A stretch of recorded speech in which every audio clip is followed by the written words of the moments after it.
Hello everyone, in this video I will show you how to fix Windows security not working Windows 11 or Windows 10.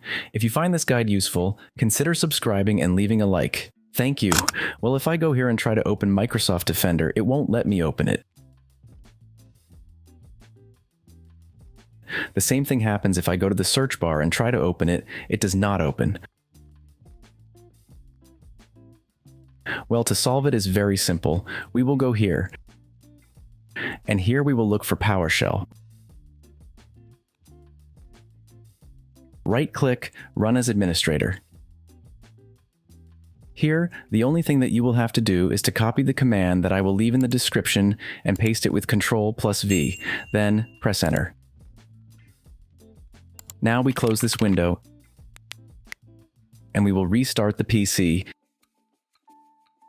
And already it should work Windows Defender correctly. If the video was useful to you, please leave a like and subscribe. Thanks for watching.